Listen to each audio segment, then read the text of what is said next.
All right. Let me check everything and make sure I go on the way that I'm supposed to. Is Dorothy crazy as hell or what?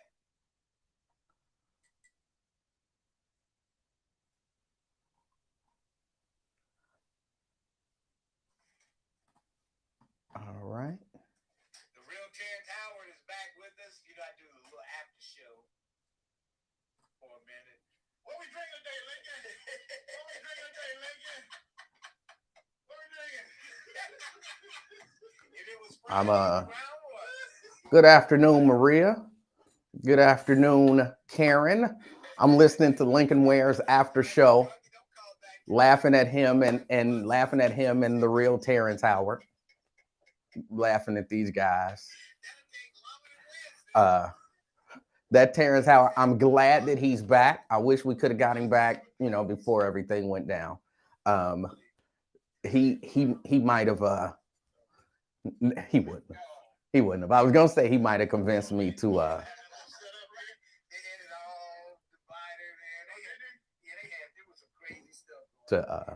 but he's in there talking to Terrence. Let me shut that down. Nope, not yet. Shut that down. Welcome everyone. Welcome, welcome, welcome. Yeah, I was out Thursday and Friday. Had some I had to do some stuff. And I'm tired. So Thursday, Friday, I had stuff to do. Saturday, I was busy all day. And then Sunday, I was busy for a good portion of the day. Vincent said, "What's good, man? Talk to us." I am. I'm going to talk to you. Uh, can everyone hear everything fine? It looks like everything is fine on my side, on my end. Looks like everything is good, but I know from time to time we have some issues. So I hope that that's not the case today. Phyllis, good afternoon. Good afternoon. Cedric, good afternoon. I look grayer too. Why you always, what you got against gray hair? This is the way God made it grow in my head at this point in my life. So it is what it is. My OSHA. Good afternoon, everyone. I gotta put that up in the thing. Hold on. No, Emanuel, it's coming. Just be ready. What's coming? What's coming? I love gray hair. I got no beef with gray hair. Yes, you do. You always mocking my gray hair, telling me to put some just for men in there. Telling me to put just for men in there. And I'm not even sure that just for men is good for brothers. But that's just me. I get tired of seeing brothers dye their hair. And their head is black because they wash that stuff in and then dye their scalp too, and so their head is black. I hate to see that. Like, if you're gonna dye your hair, which I'm not a huge proponent of, I'm just not. I'm not a huge proponent of. But if you're gonna dye your hair, do it so that you can just dye your hair and not your scalp. Dye your hair and not your scalp. It just looks bad. Tony, what's up? What's up, Tony? I told you guys I am still working on getting the calls in. I have an idea of what that looks like. I have an idea of what that looks like to have callers call into the show. And I just have to make sure, I got to make sure that it looks like I want it to look. I got a feeling it's not going to look like I want it to look. In order for it to look like I want it to look, or sound like I want it to sound, operate the way I want it to operate, a lot of things have to happen, and it's expensive. And keep in mind, if I was still with Radio One, I would have them set it up and pay for it. But I'm just me, and I'm, Had to remind myself sometimes, and I'm like, I need to do this, and I'm like, bro, it's just you. It's just you. You just some dude. Like, this is not a company. This is not a money-making venture. It's just me talking to you. It's just me talking to you. Even the way I kind of prep for the show and all of that kind of stuff, it's a little different. It's a little different because, I could go for 20 minutes or I could go for, 3-4 hours. I'm not going to go for 3-4 hours, but I could. So yeah, it's different. It's different. Lewis says, I'll take my gray over being bald any day. Yeah. I got some cousins.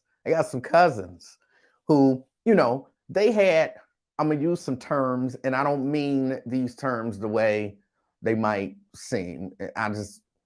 It's just real quick to say it. But I got some terms. They had that good hair.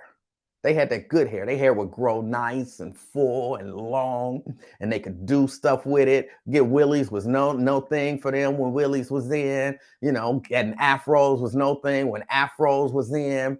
They could do anything with their hair. Their hair was it was nice, and it was it was. And then they used to kind of mock me a little bit, and then time happened. And as time happened, their hair kind of disappeared a little bit. And now they done all shaved their heads. So we rocking the bald head. That's what's in. No, I know what's up. And I ain't mad at y'all. Y'all got them receding hairlines. But they all, when I come around, they all like, bruh, I would take your gray hair any day over my hair. I'm like, yeah, y'all had it going on when y'all was young. And this started, I'm 51 now. This started probably about close to 20 years ago. So through their 30s and 40s, it disappeared. They had to shave their heads. I'm like, look, my hairline might be unconventional, but it's holding steady. A little gray is okay, but damn, don't look like Frederick Douglass with a hairline from down south. Hey, I'm cool with it. I'm cool with what it is. The hearings, the confirmation hearings for Ketanji Brown Jackson. Is going on. Excuse me. And I didn't really get a chance to watch it. I started watching it, and they were having audio problems, which made me feel good.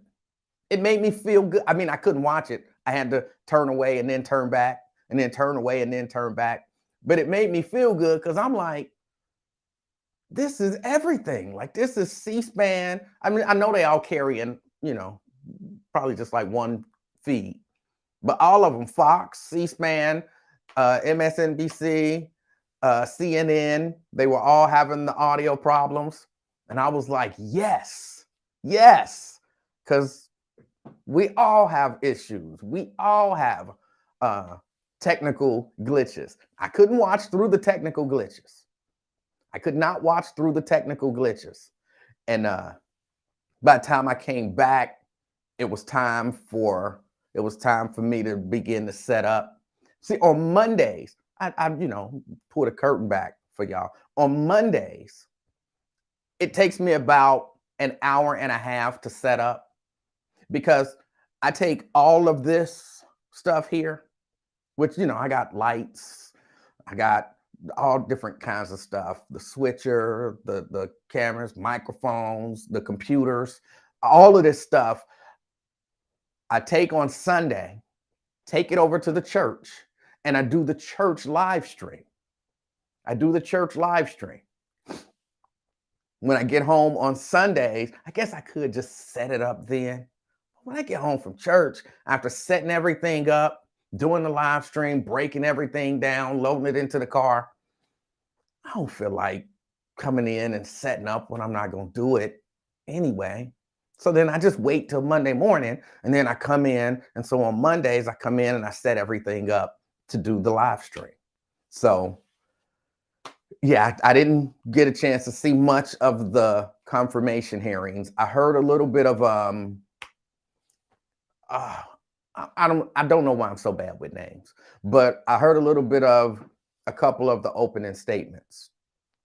And can I tell you, I hate the fact that the Republicans are playing this we're gonna be fair to her, unlike the Democrats were fair to our nominees. Well, really the only nominee they keep bringing up, they only bring up two: Clarence Thomas and Brett Kavanaugh. How unfair they were to Clarence Thomas and Brett Kavanaugh. And I'm like, well, but we're not going to do that to Ketanji. Like, no, you're not going to do that because she's not accused of raping nobody. She's not accused of sexually harassing anybody. They should have done that. But I guarantee if Joe Biden had nominated a dude who was accused of raping somebody, guaranteed they would be hammering that dude and it wouldn't be some polite hearings. Guaranteed. They would be tearing him up. You can't compare what happened with Brett Kavanaugh and Clarence Thomas, what the Democrats did, to what is going to happen with Ketanji Brown Jackson. You can't compare those. Now, you could compare the way the Democrats treated what is her name, Becky? What is her name? She's a Supreme Court justice. I should remember this. Amy, Becky, Heather. Sorry, that wasn't right. That wasn't fair. I apologize. Not really. But Amy Coney Barrett, the way she was treated, which nobody was rude to her. Nobody was nasty to her. She didn't get heavily grilled. There wasn't a whole lot of anything because she wasn't accused of raping nobody. She wasn't accused of sexually harassing anybody. So that's who you should be comparing. You don't get a gold star for being fair to somebody who you should be fair to and comparing that with people who were accused of doing horrible things to people and now they want to be on the Supreme Court. You don't get a gold star for that. And I know that, they're trying to paint themselves in a certain light because they don't have anything. Like, they might as well just go ahead and concede. Like, look, why are we doing this? We're doing this. We're doing this because we have to. But let's go ahead and get it over with, and then let's vote for this sister. Because they're not going to really have a reason. The people who vote against her, I was watching Fox News, and I don't remember who the expert they had on. But the people who they have who are against her, they don't have anything. Apparently all the judges that they've asked is like, hey, she's doing a good job. She's doing a good job. She's brilliant. She's qualified. She's a nice person. She believes in fairness and justice. She's doing a good job. All of the judges, all of the people that they know, same thing. Excuse me, I don't know what's going on with my throat. Where's my water? I know I brought some water down there. Where's my water? I brought water. I don't know what's going on with my throat. But where was I? Yeah, all her friends are like, she's amazing, which that's what your friends are supposed to say. She's amazing. Let me tell you, if I ever get nominated for the Supreme Court, it could happen. It could happen. You don't have to be a judge or anything to be nominated for the Supreme Court. And Joe Biden might be watching the live stream, and he's like, he got on that Black Panther shirt. I like that guy. Clarence Thomas, he's in the hospital. I get to Clarence Thomas in a minute. Then he might be like, hey, let's nominate that dude. If I ever get nominated to the Supreme Court, just off the base of my shirt, all y'all better say good stuff about me. All right? All right? They gonna go through and they gonna see who was watching, and then they gonna call y'all, and the news reporters gonna be asking y'all like, what kind of guy is he? Would he be a good Supreme Court justice? Y'all better say yes and say nothing but nice stuff about me. Nothing but nice stuff. Don't be on here. Yeah, well, there was that one time where he said that the girl at UC, he called her a bitch and said somebody should choke her. Don't bring stuff like that up. Okay? Don't, because then that'll be the story. Supreme Court nominee said white bitches should get choked. Nobody wants that. I would never. Well, they wouldn't confirm me if that's out there, right? So don't do that. If I get nominated, say nothing but nice stuff. Oh, I gotta move over. MLK up there. Say nothing but nice stuff about me. All right? Nothing but nice stuff. How much am I paying? I ain't paying nothing. Hold on, let me move over. There's some of these pictures in here. They coming from that side. I ain't paying nothing. As my people, y'all supposed to be there and support me. Like Ketanji's people is supporting her. Like Ketanji's people is supporting her. But yeah, no, he's shady. None of that. No. Say every day. I'm gonna tell y'all what to say, and y'all got to do it right this time. Because I'm still telling y'all, Raven will have a show if it wasn't for some of y'all. Don't say what Emanuel told me to say. Don't start it by saying that. Yeah, he said to tell y'all that he's a good guy. Don't say that. Don't say that. All right? I have to teach y'all how to do this. What y'all want to do is just say every day, his show is about speaking to the injustices that happen in this country with a focus on African Americans, but just he's broadly against injustice. That's it. That's all I need y'all to say. All right? That's it. He's against injustice.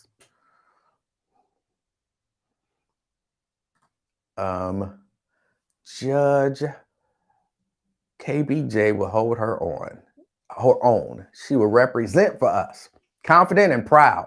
And I love this intellect that she has worked for and earned. Fully support her. I'm excited. Y'all know I'm excited about it. And I really wish I could have watched, but she hadn't started speaking by the time I had to come down here and get everything started. So she hadn't did her opening statement. So I have to go back and I have to watch that. But this is exciting. I'm excited. I can't wait for it to happen, for her to be confirmed. I get to have confirmation sex.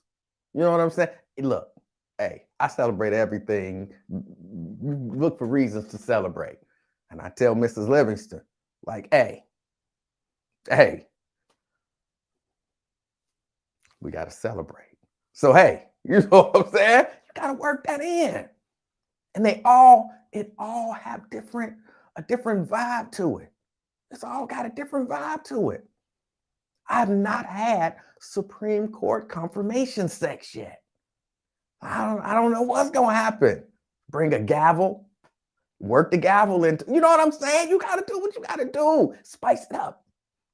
Got to spice it up. Yeah.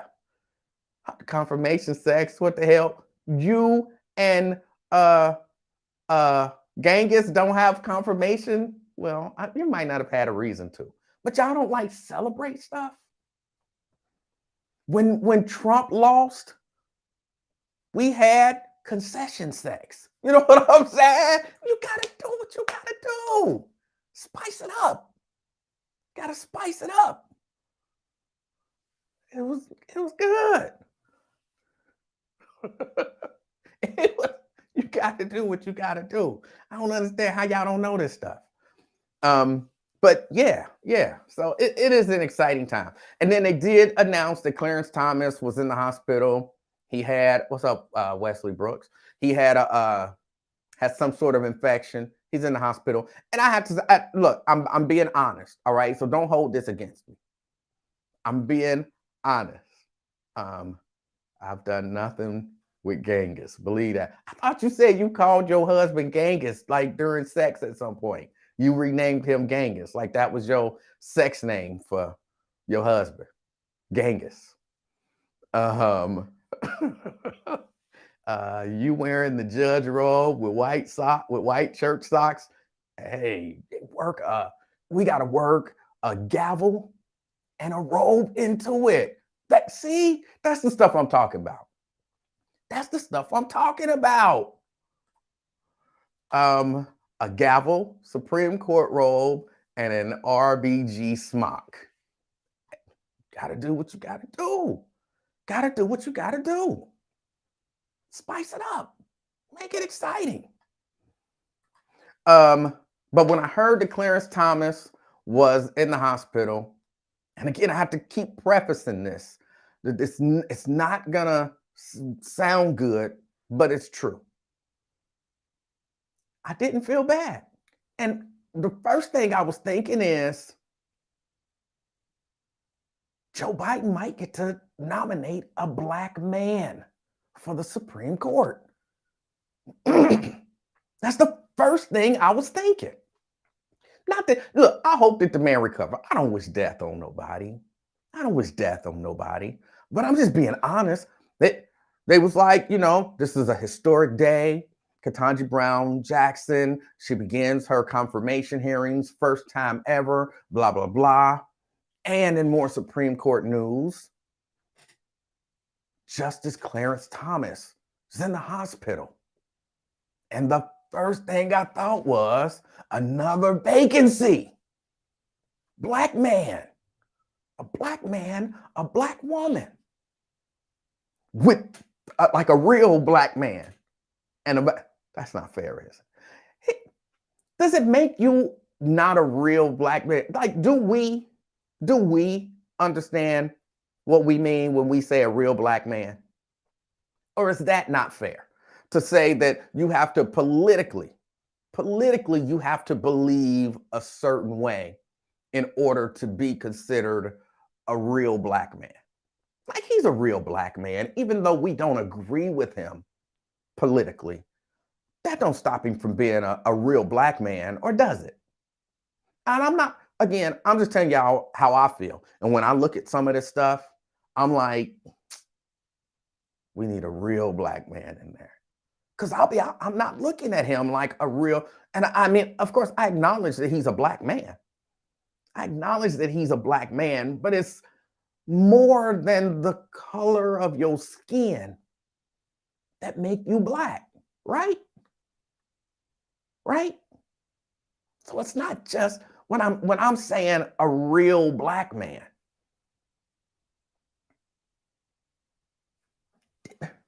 Do that make sense?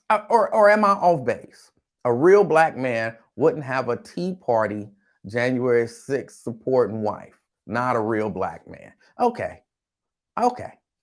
So we all on board. Politics and policies. Yes. That's exactly what I'm talking about. Now, I'll be honest. Somebody said, if you're just now tuning in, this is the afternoon experiment hosted by Emanuel Livingston. I might not have said that. Thank you. When I heard Clarence Thomas was in the hospital, my first thought was STD. What?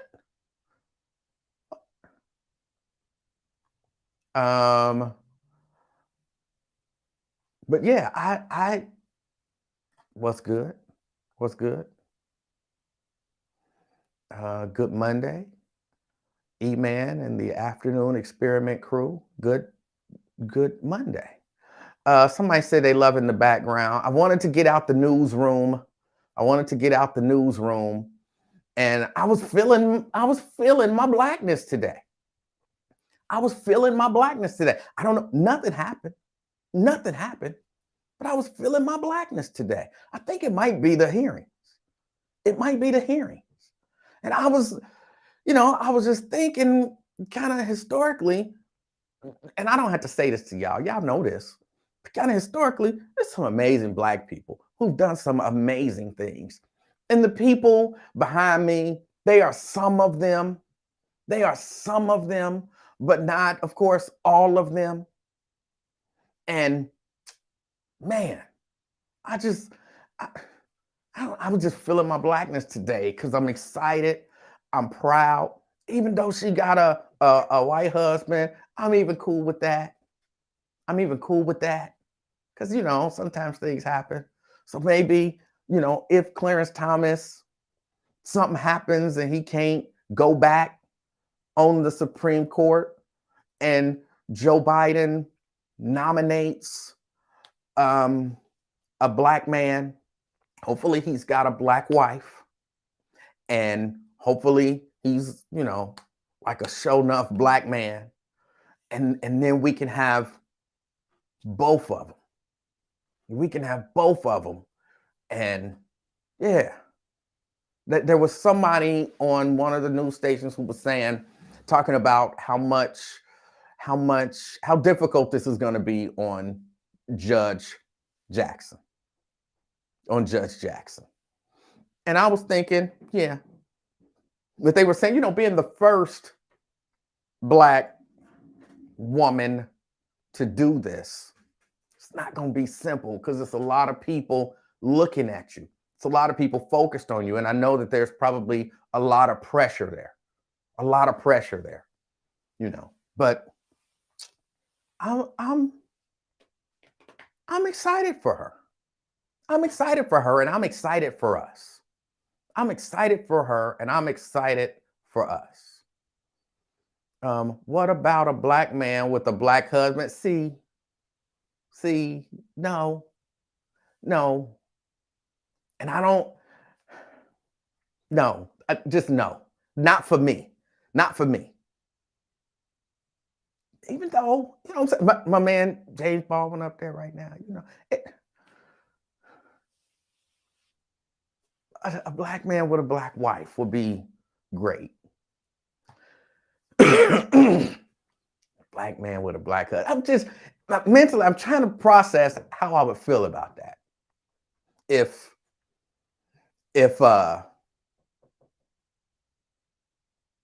Clarence Thomas steps down or whatever, Joe Biden nominates a Black man, but that Black man is openly gay and married to a Black man. But he got the right mindset in terms of the Constitution and justice and all of that good stuff.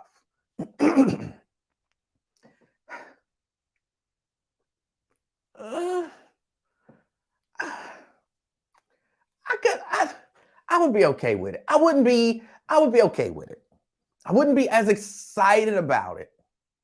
I wouldn't be as excited about it as a Black man with a Black wife.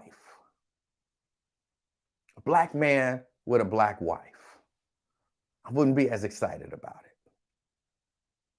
But it would be okay. It would be okay. He would get that LGBTQ support. You can't beat that, I guess. Yeah, I guess. Being married to a white person automatically disqualifies you for fighting for Black people's rights. You cannot be trusted. That is not true. That is not true. That's not true. I disagree with you on there.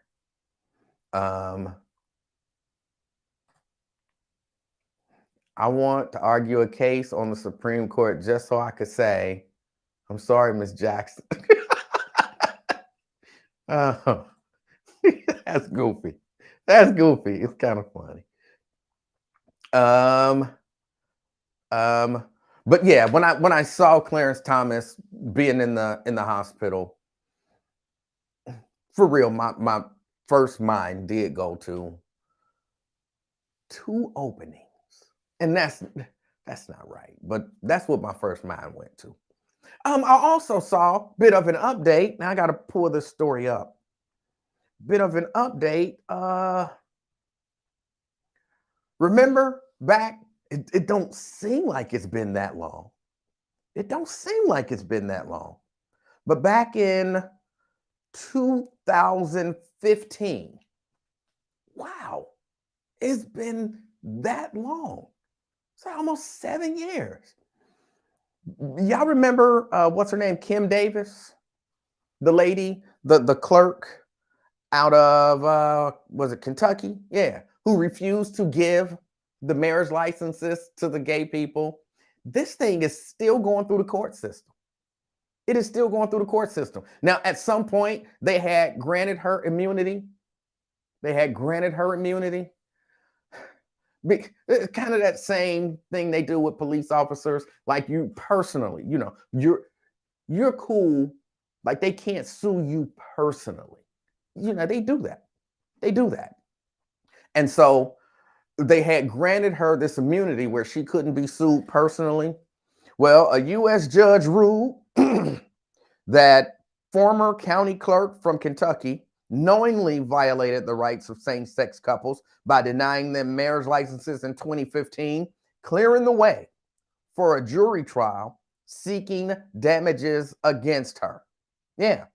The ruling from U.S. District Judge David Bunny on Friday also denied a request for immunity from former Bowen County Clerk Kim Davis. Yeah, she wanted immunity. She wanted immunity. She wanted to not be able to be sued, to be held liable personally. No, they get to come for her. They get to come for her finances. They get to get a judgment against her personally, not the county, not the government, her personally. And I'm not always in a position where I'm like, yeah, you should be able to go after people's personal finances. You know what I'm saying? If I'm at the store and the clerk do me wrong, I shouldn't be able to go, I just wanted to return this and you gave me a hassle and I shouldn't be able to sue you. You know what I'm saying? It's personal. But every once in a while, if you are in a position, public position, where we trust you, we voted for you and we are entrusting you to do these duties. And then you just take it upon yourself. Because it's not like this was a county policy. It wasn't. It wasn't. Hold on, let me see. The highest court in the United States had found that gay people were due equal protection and that same-sex marriages were to be recognized.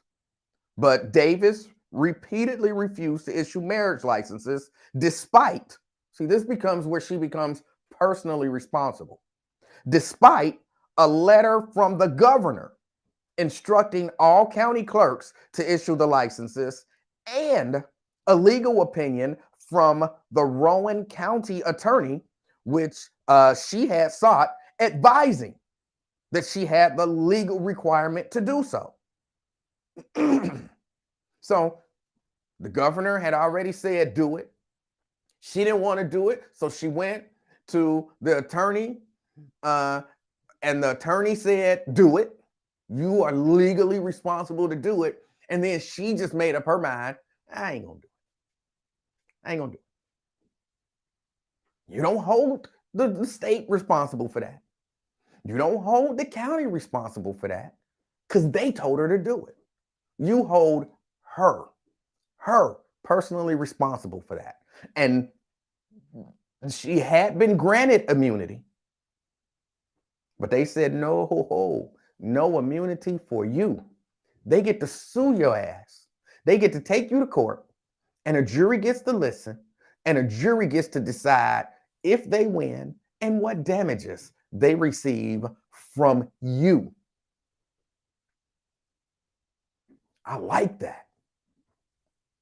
I like that. Who's that? B-Rab said, what's good? Good to see you. All right, good to see you too. Good to see you here. Let's see. If it's against company policy, you retreated from the umbrella of said company. Yeah. Yeah. She made decent money as a clerk in Kentucky. Yeah. And now she might have to give some of that money back. Now, it is still in Kentucky. So, and if any of my Kentucky viewers, my experiences with Kentucky and all of that kind of stuff is she might finding 12 people in Kentucky or however many people in a civil trial, finding 12 people, and I don't even know the rules in Kentucky. Like, because I know in some cases, actually, I believe like in Oregon or something like that, the rules are different even in criminal law. But when you're talking about a civil case, and what I'm saying is I don't know. I don't know. But in a civil case, it might not be 12 jurors. And the ruling doesn't have to be unanimous. So, and of course, you know, proof is not beyond a reasonable doubt either. So there's a lot that could happen to either create a situation where she gets away with it, or to create a situation where she doesn't. A lot could happen. But we'll have to see. But she should be held responsible. Now, Janice says, hold on, let me see if I can. Janice says, they should also be held responsible because they allowed her to remain in that position. Now, let me think back. They did. Here's why, if my recollection of this is correct. She did go to jail. And the county did issue those licenses when given a chance. So if all of that is correct, if my recollection of that is correct, then no, the county shouldn't be held responsible because she was there as the representative, and she had been instructed to do a thing. She took it upon herself to do what she wanted to do. And then basically when the county found out, the county did what they could do to make things right. So I don't know, Janice. I don't know. And again, I'll have to look it up again. I'll have to look it up again. Lewis says, y'all notice he said it's not true, but did not elaborate, because there's no way a black person married to a white person has black people's interests as an essential priority. Yeah, no, that's not true. It's just not true. I don't have to elaborate. I think we both know it's not true. Was she elected as the clerk? Probably not. I misspoke there. We appointed you, or however you got that position. I don't think that they elect the clerk. So I misspoke. But what I was saying is, you are in this position, and being in this position, we expect you to do what you're supposed to do. That's so whether you're elected or appointed, but you're probably right. She was probably not elected as the clerk. She was probably not elected. I don't ever remember voting for the clerk. Well,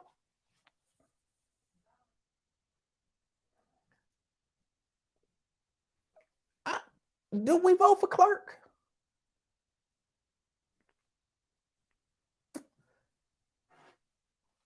But the point being, she should have did what she was supposed to do. Nope, but I noticed you ran when I replied about Frederick Douglass having a white wife. Okay. I was wondering why they didn't fire her. All right. But yeah, no, she's gonna be held personally, uh, potentially. There's the potential there for her to be held liable, personally. There's the potential there for that to happen. Um, I saw this story and I really only got to read the headline, so I'm gonna read the story and I I, I want to kind of react as I read the story. So this is a reaction video of sorts. But the headline caught my attention. And I only saw the headline. I didn't read any of the story yet, okay? Black store owner reports robbery, gets punched by officer. That's terrible. That is terrible. I can't believe it. Hold on, let me scoot over here a little bit. All right. Now let me read this. A black store owner, an Alabama liquor store owner, has sued after a police officer responding to a robbery call at his store punched him in the face and broke his jaw in March of 2020. Ouch. The Decatur Daily reports that Kevin Penn sued the city of Decatur and police officer Justin Rippin on March 11th in federal court. Penn is black and Rippin is white. The suit alleges the incident is an example of systematic use of excessive force by the Decatur Police Department that the city often ignores. The lawsuit alleges Penn's constitutional rights were violated by illegal seizure, false arrest, and excessive force. All right, it's got to say in here at some point, what made him punch dude in the face? City Attorney Herman Marks said Thursday his department hasn't yet received a lawsuit and declined comment. Decatur Mayor Tab Bowling said he regrets a lawsuit has been filed, but referred questions to Marks. The lawsuit alleges the city regularly receives complaints that officers react with unjustifiable violence and false charges when a citizen speaks up or otherwise asserts his rights as an American citizen. The suit also accuses officers of using common charges like obstructing governmental operations, disorderly conduct, and resisting arrest against local citizens. It's well known in the Decatur legal community that Decatur officers frequently use these charges, commonly referred to as POP,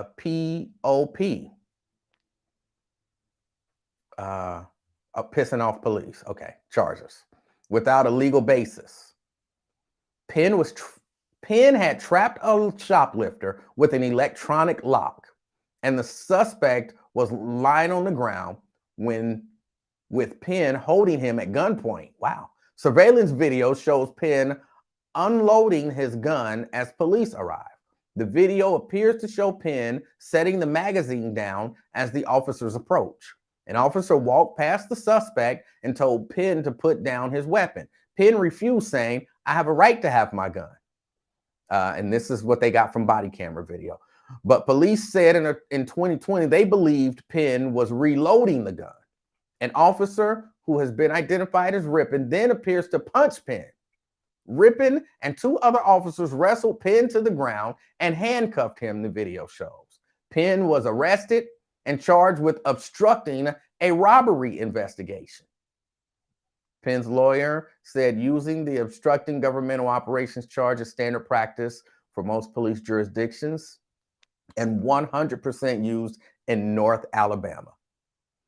The lawsuit says city officials failed to ensure officers were properly trained and supervised. City leaders were aware of numerous situations in which citizens were subjected to unconstitutional stops, seizures, arrests, and other uses of force, but took no action to investigate. Penn spent 6 weeks with his jaw wired shut as he recovered.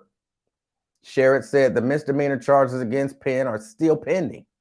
I don't know why they're still active or they haven't set a court date. This is according to his attorney. Sherrod said Penn promptly filed regarding the assault and false arrest complaint after he was punched, and the city did nothing. Mr. Penn hasn't heard from the city to this day. Rippin wasn't disciplined. The Penn lawsuit says no investigation began until the video became public in June of 2020, 3 months after it happened. All right, so now I need to just make sure that I understand what happened. It was a shoplifter in the liquor store who had been trapped with an electronic lock, so he couldn't get out. The liquor store owner came out with his gun. This is my gun. He came out with his gun. He had him at gunpoint. Freeze, dirtbag, whatever it was he said. He called police. When police came, he unloaded it, took the magazine, put it on the counter, and held the gun. Officers walked past the suspect who was on the ground, and they told Penn, all right, put the gun down. And Penn said, I kind of got a right to have my gun. Rippin comes in, socks him, and then two other officers grab him. Y'all know how they do. They body slammed him, they arrest him, and they say, you've been charged with obstructing a robbery investigation.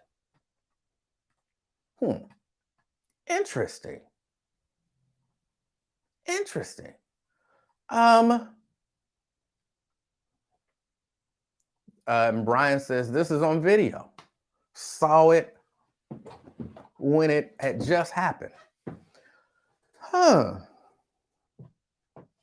let me do this, because I do this all the time. But typically, you know, all of this stuff happens well before I ever go here. So I try to put myself in the mindset of the police. Yes, I say police. I don't say police. Tomato, tomato. So I'm putting myself in the mind of the police. I'll walk in because I got a call of a robbery. I walk into the store. I'm a little on edge because it's a robbery. I don't know what's happening. And I see somebody with a gun. I see another dude, I'm assuming on the ground, but he might just been standing there at gunpoint. I go to the dude with the gun and I say, and he unloads the gun, puts the magazine on the counter, and he says, and I say, all right, put the gun down. Because I'm the police. I don't want nobody in there with a gun. I don't want nobody to have a gun. I want to be the only one to have a gun in the situation. So put your gun down. Then he says, well, I got a right to have my gun. I'm not breaking no law by having a gun. And then I'm trying to, because in my head, I understand the justification for wanting the person to put the gun down. That I get. And that's where I'm putting myself in the mind of the police. He got a gun. We need to sort everything out. Put your gun down. No, I got a right to have my gun. All right, let me sock his ass. I'm really, for real, I'm trying to get from put your gun down to let me sock this dude. Put your gun down. Now I know some of y'all. Are like, look. If the police come in, you just put your gun down. That's what you do. Why make things difficult? Just put your gun down. Hold on, let me read what Brian said, because I'm trying to process this, y'all. Brian says it happened very quicker. They just rolled in and stole on him. If you look at it in real time, he reported that he had the actual perp trapped. So they had enough information to know that he was the proprietor. You could tell the cop did not hit him out of fear. Watch it. I'll have to go watch it. I'll see if I can pull it up even while we're talking. I'm gonna see if I can pull it up even while we are talking. But when I look at stuff like this, I'm always like,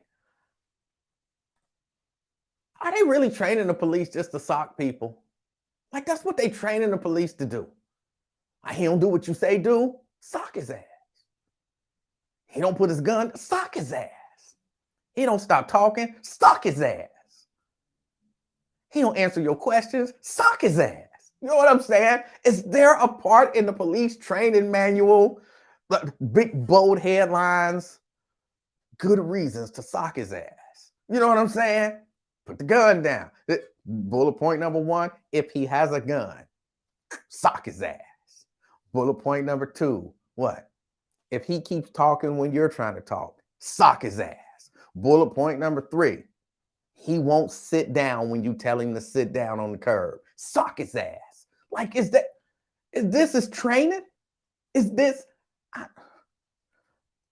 They might not actually say sock his ass, but it might not be written out that way in the training manual.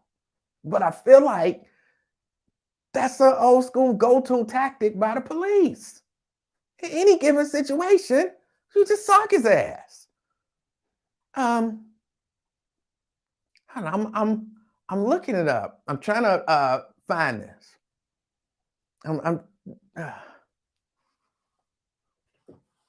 But y'all, I watch enough. I see enough of these police videos to see that socking somebody seems to be the police answer to everything. You got him on the ground, handcuffed, and he's still wiggling his legs. Sock his ass. You know what I'm saying? It's like that's the. Hold on, let me see if I can find this video. Now I gotta find some more information. Brian, if you got a link to the video, shoot it to me if you don't mind. Just send it there. I gotta find some names or something. Let me go here. I'm just trying to pull up the video right now. Trying to pull up the video. Okay, I can't pull it up that way. Alabama liquor store, Decatur, Kevin Penn,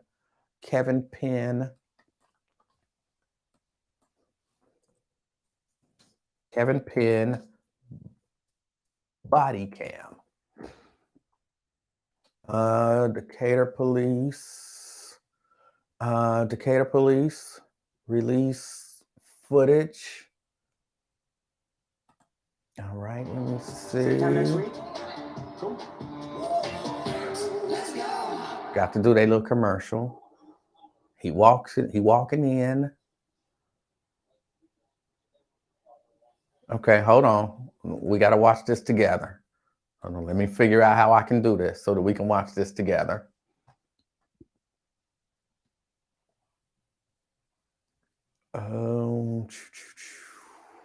See if I can get this over here. Oh, come on. Stop acting up. Why it won't go? This should go over there.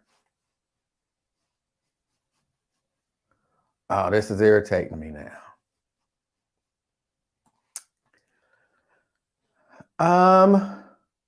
It's not allowing me to do it. It's not allowing me to do it.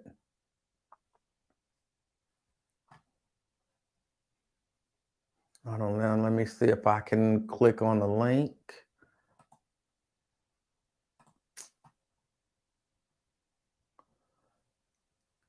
E-man, you so funny. That's what they do. That's what they do. You done seen it? I was watching a video. It was out of I think it was out of Alabama. And the cop was telling the dude, sit on the ground, because he was standing against the wall. I think they were searching an apartment or something like that. And he was telling the dude, sit on the ground. And dude was standing there. And so the dude was going to sit down, but I guess he was moving too slow for dude. And so he yelled at, y'all know how they use that command presence, and they start hollering and screaming, on the ground. And dude was, he was taking his time, but he was sitting down. And dude just came up, socked him, sock his ass. He ain't sitting down fast enough. Sock his ass. That's what they do.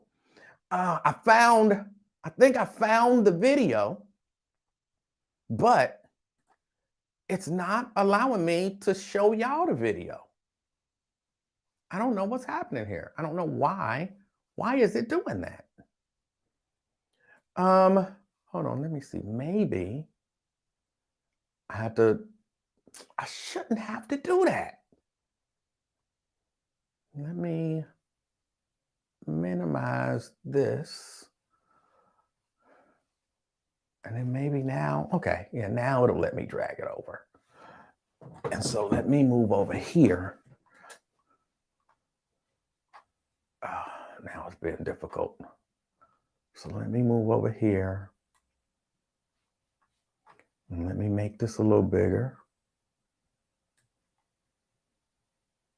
So now we can all see it.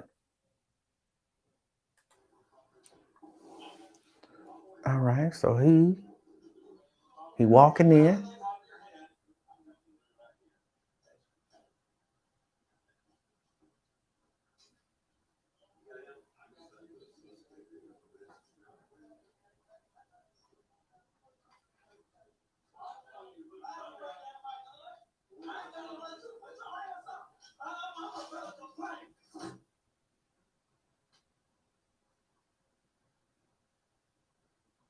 Oh, they slowed it down. Did he already sock him? Okay, that might not be the best video. I want to see it in real time. I want to see it in real time. So hold on. Let me put my background back up. I want to see it in, I want to see it in full time, in real time. Background, GovX.com is for you. You stepped up to serve our country and community. GovX delivers the deals that you've earned. GovX is the only site built exclusively to honor your service. Members save on epic brands and the gear they need for on and off duty lives.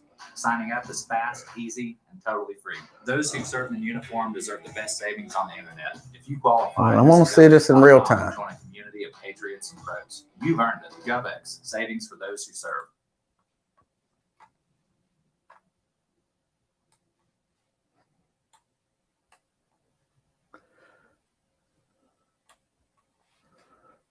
All right. Now let me see if I can get my background back up there. Fine. Sandy, officer discipline history is okay. That didn't show it to me in real time. So I'm gonna have to find another one.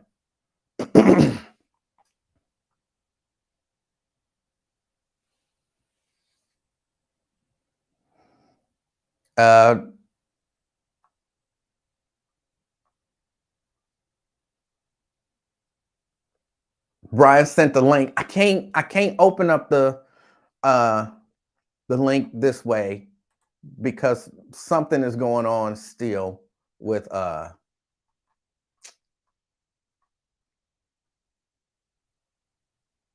on, let me see, because every time I try to click on these,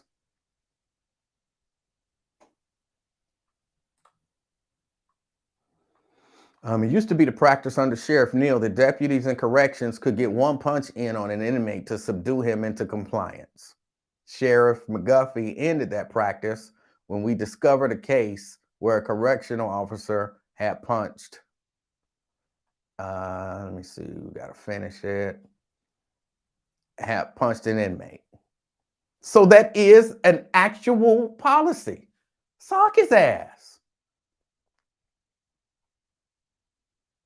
That's an, yeah, yes, Jeffrey, that's an actual policy.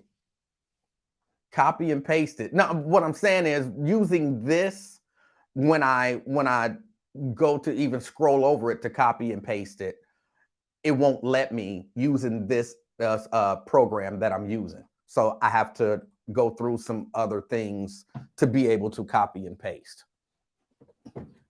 This technical life ain't good for me right now. Technical life is giving me a hard time. So what I have to do is now go to my actual Facebook page and go to this post and then find the comments. And now, let me see, now I have to copy here. I have to go here. And you said at 5:45. All right. So, all right, now I can, I got to do all of this stuff over again. Come up here, bring that back down, come back over here, move back over so that we can see it.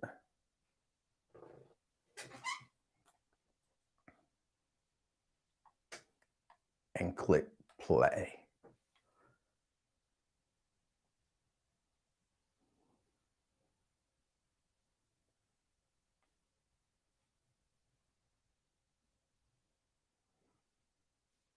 So let me see.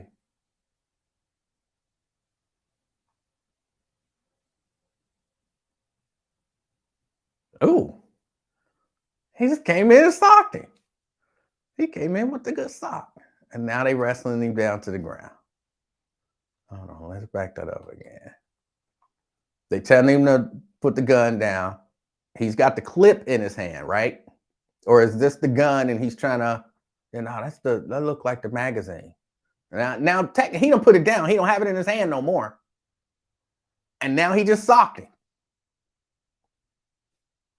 Because clearly we can see it's not in his hand when he starts arguing with the guy. We can see it's not in his hand.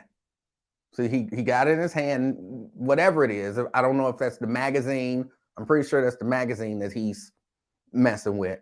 That even could be the gun. I'm not saying one way or the other, but now his hands are free. There's nothing in his hands, and he pointing and talking. He just didn't like what he said, so he decided to sock him. He didn't like what he said, so he socked him, and then they wrestled him to the ground. That's pretty straightforward. That's pretty straightforward.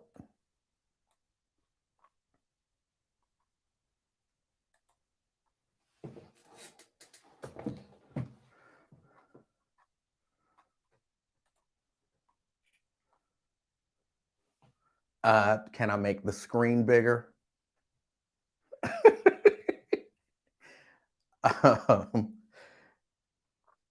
Somebody want me to maximize the video. I didn't want to be all up in the video. You know what I'm saying? Like P. Diddy.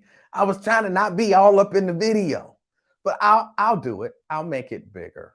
Let me see if I can find which one it is. Get it back here. I'm trying to not be all up in the video, you know.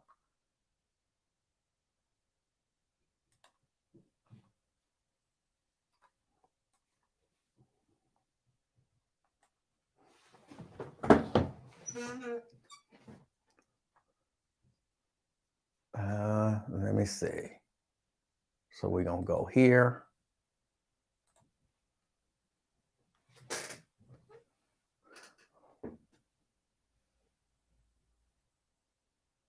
I'm with him. Yeah. Tell him. Tell him. Tell him. Oh. Let him go. Let him go.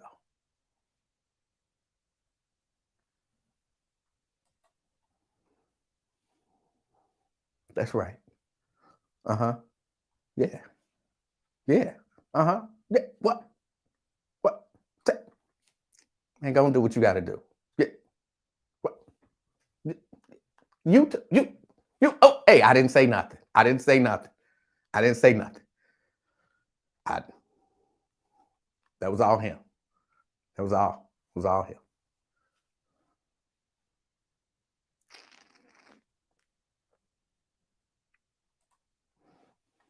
But there you go. That's what happened. He clearly, at the time he got socked, he clearly did not have the gun. There was no danger of anything.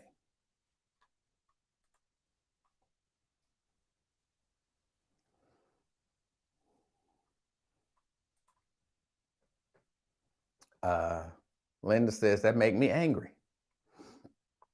What was he saying? Seemed like he was saying that the robber was right there and they just sucker punched him in the face.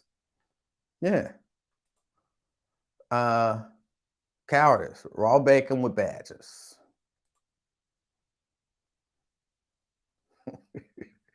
Yeah.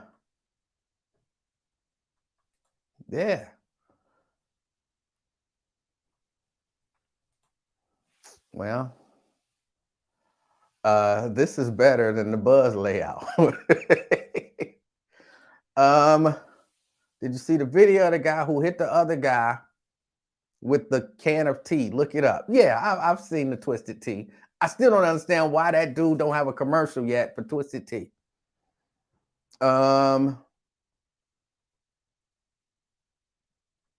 Yeah, cop came in, punched him straight in the mouth. He wasn't doing anything but talking. Some of them don't like that. Why are you talking? Didn't I tell you? Didn't I tell you?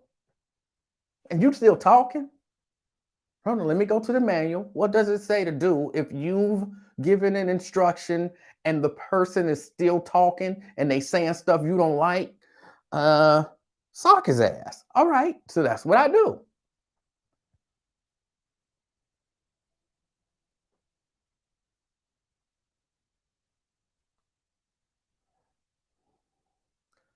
Do we know if the robber was black or white?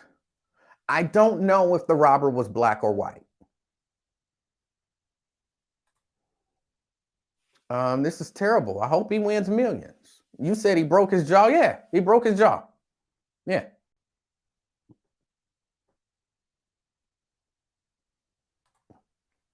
If you're not the owner of the store, let him steal that. He was the owner of the store, according to the story. He was the store owner. He was protecting his store. Sock his ass. Yeah, it's in the manual. See what happens when you don't mind your business. It was his store. It was literally his business.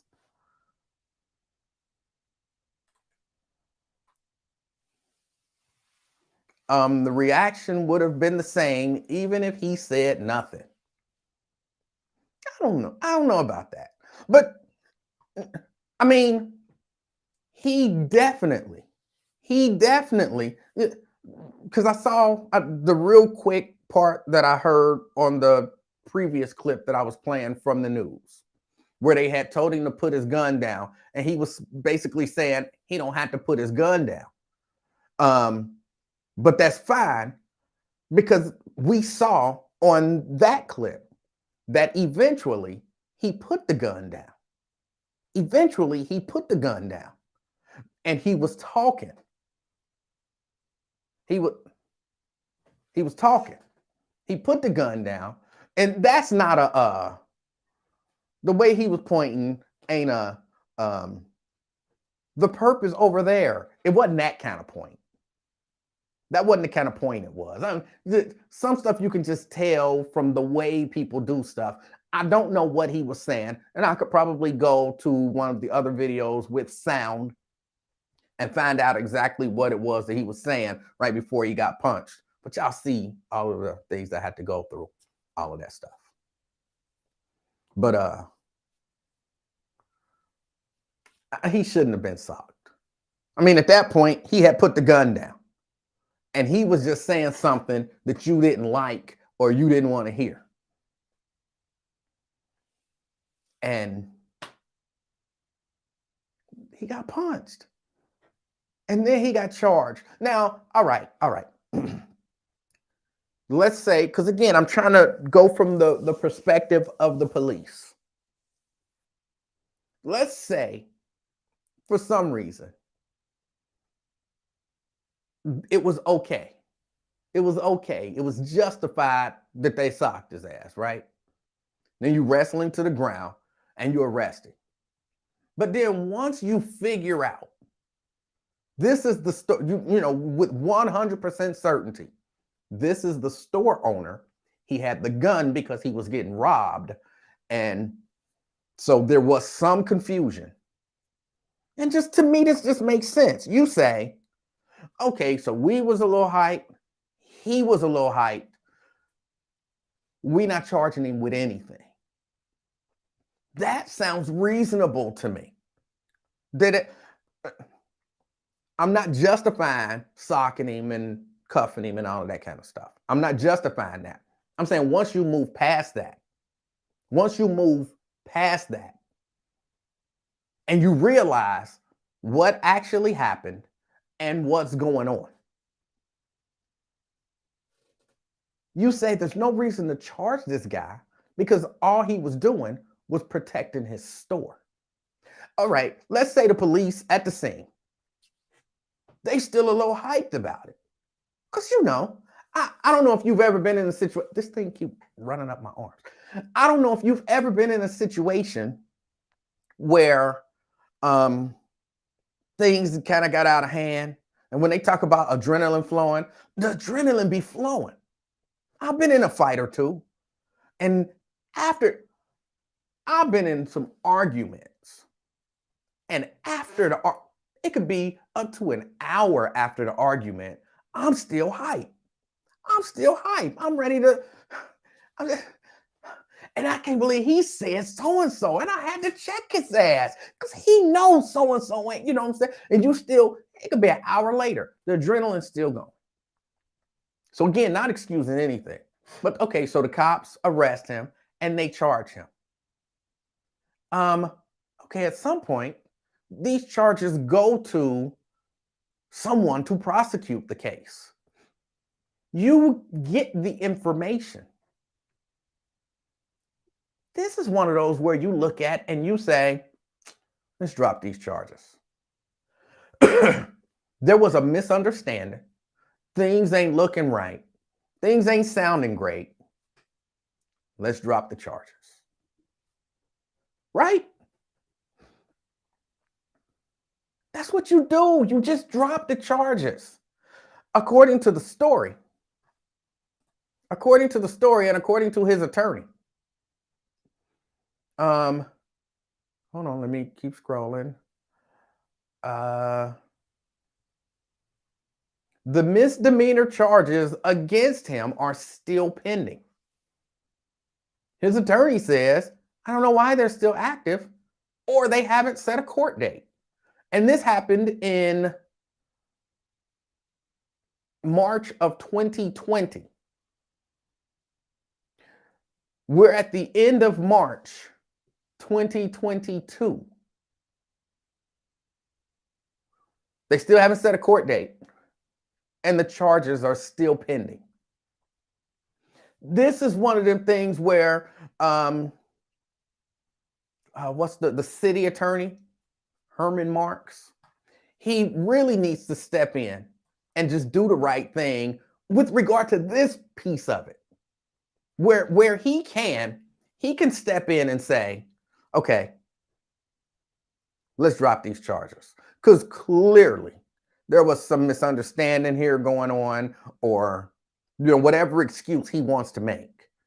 But clearly his intent was not to obstruct anything.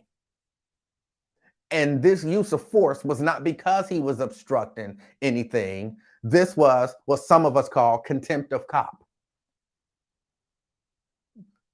Contempt of cop charge is one of those charges that they make up because they mad at you, because you ain't doing what they told you to do, how they told you to do it, as fast as they want you to do it. So drop the charges, then do sue. Well, do suing anyway. You drop the charges because it's the right thing to do. So this was, hold on. Oh, come on, Mal, stop acting up. So this was Decatur, Alabama. Decatur, Alabama.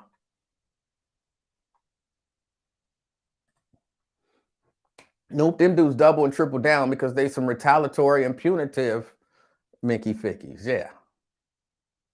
And that's clearly what this is. And again, I'm saying, let's work under the assumption that everybody was just like super hyped that night. Everybody was super hyped that night. That next day, somebody should have looked at it. What's his name again? Herman Marks. Herman should have looked at it and said, you know what? Let's drop these charges. The man's store was getting robbed.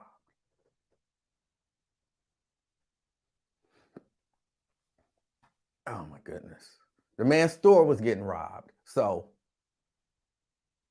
it makes sense that he was on edge. They were on edge. Everybody was on edge. He wasn't trying to obstruct anything. Just drop these charges. And then you just let that go. That makes sense. But clearly, that's not what they did. Maurice says, show that video again. Daryl says, why isn't Ben Crump on this? Oh, the black dude didn't get killed, so the lawsuit money isn't big enough for him. I don't know about that. I don't know about that. I don't know who y'all think Benjamin Crump is. What do you expect, Daryl? Like, I don't understand why people beef with Benjamin Crump. Why people got issues with Benjamin Crump. Like, he's an attorney. He's a civil attorney. If he gets the call and you hire him as your attorney, then he'll show up. Ben Crump is an ambulance chaser. Where do you get that from? Where do you get that from? Maybe I'm understanding things wrong. Benjamin Crump can't just come in and take my case. Either I have to reach out to him, or maybe he reaches out to me, and I have to hire him as my attorney because he's working as my attorney. He's working as my attorney. I don't understand what y'all think he's doing. Like, if he just show up and start talking, that's not his client. This dude has an attorney. This dude's attorney's name. Let me scroll down again. I know I've said it 4 or 5 times, but y'all know how I am with attorneys. With names. Hank Sherrod III. Hank Sherrod III is his attorney. That means Mr. Penn called Hank Sherrod. They had a conversation and he said, I want to hire you as my attorney. Hank Sherrod said, bet, I will be your attorney. Whether there was, money or whether there's an understanding, because a lot of this stuff is done on, I think it's called contingency. So if he gets a settlement, basically the standard is he gets like 1/3 of the money. And so he represents him in that way. That's the way it worked. Benjamin Crump can't now just show up like, hey, well, Benjamin Crump, my client was abused by the police and I want to do something. He can't just show up out of nowhere. That's not the way it works. So to say he's an ambulance chaser, maybe he reached out to the dude and the dude said, no, thank you. I already got an attorney. And Benjamin Crump said, okay, thank you very much. And that was that. But that's not the way that works. I don't know why people be beefing with Benjamin Crump. And then Lewis says, Crump's success rate is unacceptable. What do you mean his success rate? What do you think he's there to do? Tell me, what do you mean when you say his success rate? Because a lot of people really believe he's the prosecutor. He's not there to prosecute anybody. He's their civil attorney. He's not there to defend anybody or there to prosecute anybody, Lewis. So what do you mean when you say his success rate is unacceptable? What do you mean? He represented the family of Trayvon Martin. George Zimmerman got off. He wasn't the prosecutor. That's not a loss to him because his job is not to prosecute George Zimmerman. His job is to represent the family. And if I don't remember how much the family got, but the family got some money from civil litigation, if I recall correctly. The family got some money from civil litigation. So that's his job. All you say about attorneys is true, but Crump is dirty. Plenty of firsthand evidence while I was in Minneapolis and DC with families he buried and rejected. Him and Sharpton are not good people. They take cases purely for their own clout and money. Purely. I have receipts. Okay. I don't know about that, but I know he can't just step in. And even if he could, let's work under the assumption for a moment that Benjamin Crump could just step in and represent everybody that was done wrong. Everybody that was done wrong. He can't represent literally everybody that was done wrong. He can't represent everybody that was done wrong. He's only one dude. Look, I'm not saying, because I see Daryl. I'm not on his nuts. I'm not. I'm just saying the idea that you floated, that simply because he's not involved in this case is somehow a bad thing. I don't agree with that. I just don't. I don't know what he's done in his past. I don't like really following like that. I don't follow him like that. I'm not saying he's a good attorney or a bad attorney, but because he's not involved in a case, don't mean he don't care and all of that kind of stuff. That's not the way it works. Now, look, if you know some stuff that he's done and he's done some bad stuff, cool. You know some stuff that he's done and he's done some bad stuff. But he's not involved in this case. He's not involved in this case. So how is bringing him up in this case? And because see if I can find it. Where's the initial comment? Hold on. Let me see. Hold on. Back. Here. Because the initial comment was, why isn't Ben Crump on this? He wasn't hired. Oh, the black dude didn't get killed, so the lawsuit money ain't big enough for him. That's what, again, if I work under the assumption that Ben Crump is a dirty guy, right? He do some real shady, dirty stuff. Let me give you that. Again, I don't know this to be true, but I'm not saying it's not. What that got to do with this? Like, you brought him up on this. That's not the way this stuff works. If a dude get killed, Ben Crump can't just step in and say, I'm representing him, especially if he already got an attorney.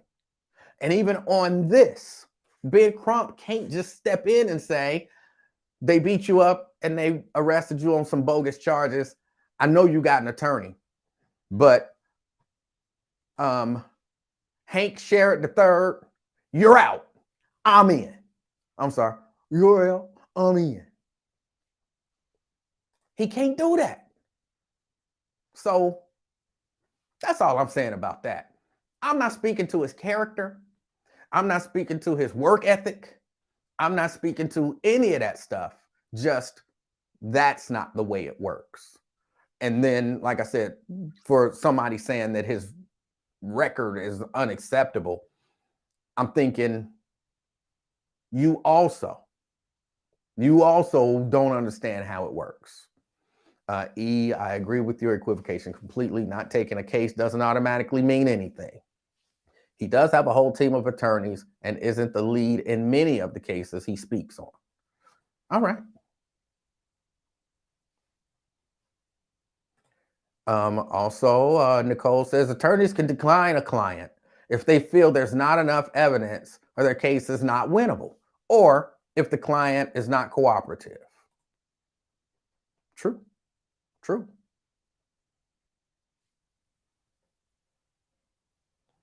Hold on. Tria said something and somebody's agreeing. So you're saying Big Grump and Bubba Grump sound alike? No, I'm not saying that. Even though I will say he has taken maybe it was Pamela Johnson. He's taken some lessons on speaking, but when he first started speaking, there were some issues. I'm trying to see what Pamela said that everybody's responding to. I missed okay, she says, here we go. As if we don't have enough white people trashing black people, we have to have our own doing the same thing. Pathetic. Well, hold on, let me say this to that. I agree with you to a certain extent. If the criticism is either unwarranted or unfounded or whatever. Now, I don't agree to this extent. If I'm going to take it out of a realm of possibility of even being realistic, all right? So Martin Luther King is still around and he's doing amazing work, right? But if I know stuff about Martin Luther King, like I know I've seen Martin Luther King do people dirty. Am I wrong? In spite of the fact that he might be doing amazing things, am I wrong to say, hold on, Martin Luther King ain't all he cracked up to be, y'all. He be doing dirty stuff. Let me tell you how he did my cousin. Am I wrong? Am I anti-black for telling the truth? So I'm saying that to say, it's not necessarily us trying to be our undoing, but us trying to paint a full picture of people. So when Brian says, look, Benjamin Crump is dirty. Him and Al Sharpton did some people dirty, and I know it, and I could prove it if I needed to in a court of law. Paraphrasing, not even paraphrasing, put my own spin on what he said. They dirty, they did some stuff. I saw with my own eyes, and I could prove it if I needed to. That's not necessarily, I'm trying to tear him down.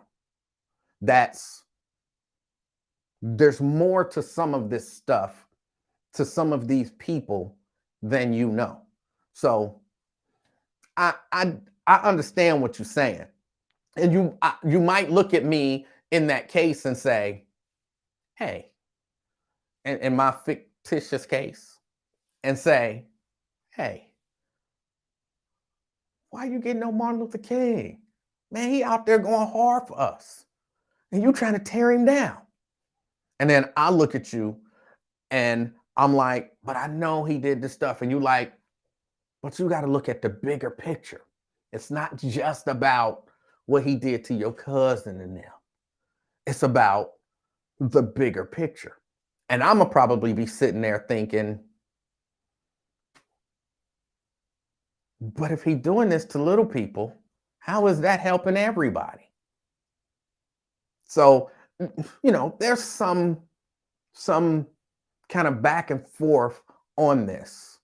If it amounts to something significant and there are people who are hurting other people who are doing things to hurt them, even though they have a national following, sometimes somebody need to say that. Sometimes somebody need to say that. And people say, well, it's black people who do that. It's black people who do that. Let me say this. How many of y'all remember Michael Avenatti? Remember him? I'm shady on some of these facts. But remember, he represented Stormy Daniels and he was going hard against Trump. And, you know, even some other, like, he was really he was getting out there and everybody was, you know, kind of on his tip. And then out of nowhere, some white people said, wait a minute, he doing some dirty stuff. He doing some dirty stuff. And, he got arrested. And then I think Stormy Daniels sued him. And all of that stuff kind of because it's not just Black people who, even when someone gains a position of prominence, there are people want to see Martin Luther King. He did my cousin wrong. I'm just playing. He didn't. I'm just playing. But the Black people, white people is people.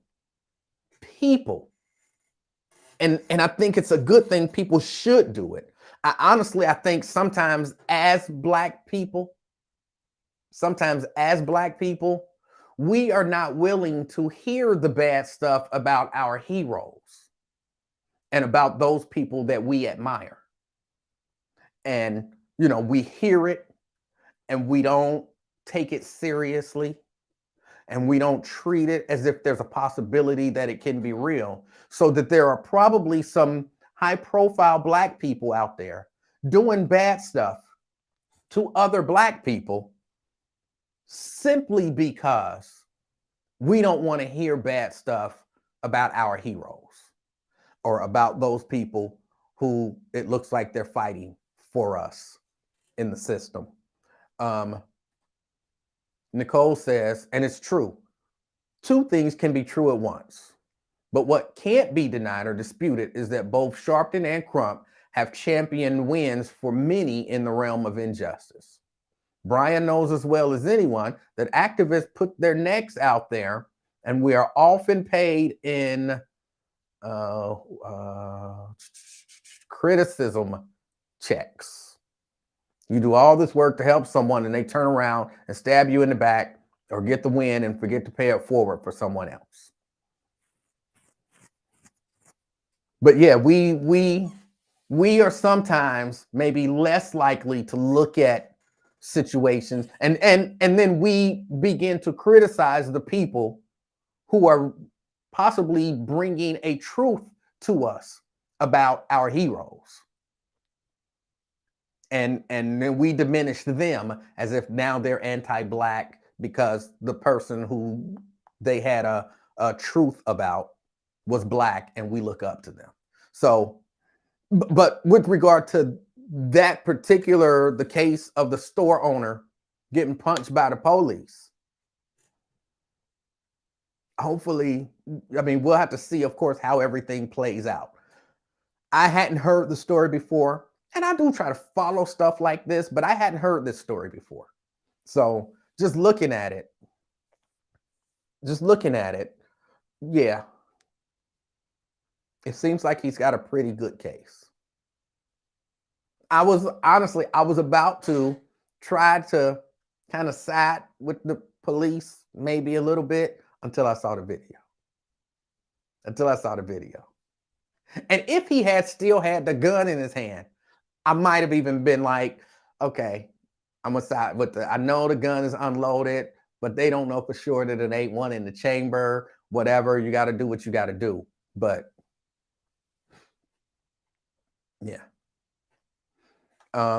Brian says, Crump and Sharpton are not activists, Nicole. They're paid figures and they get passes. They literally S on key families in Minneapolis at a funeral of a victim. They are not the same as us. I can't speak for you, but those two are not the same as you either. Or as me, and I think they aren't the same as you either. All right.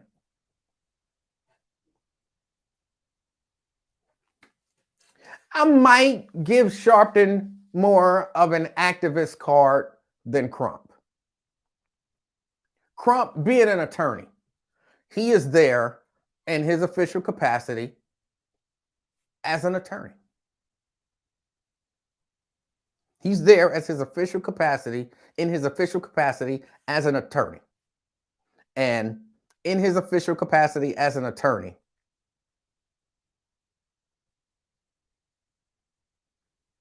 if he's doing bad stuff or unethical stuff, then he should be held responsible. But I don't look at him as an activist.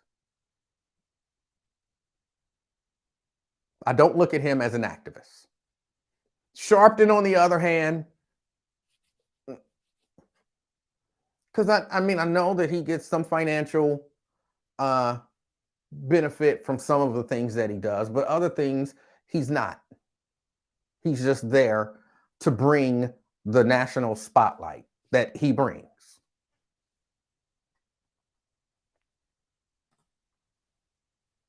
Pamela says, Brian, I hope white people are paying you well for your attacks on Crump and Sharpton. Pamela, let me ask you this. What if what he's saying is 100% true? What if he saw with his own eyes Crump and Sharpton treat the families of a victim horribly at that victim's funeral? What if that's true? Then do you still hope he's being paid well for his attacks on Crump and Sharpton by white people? And this is this is the stuff I'm talking about. I don't know. I wasn't there. I didn't see it. But if you, Pamela, say to me that some figure, some person that you know personally, but we look at as an amazing person in our community, who did, treated somebody bad.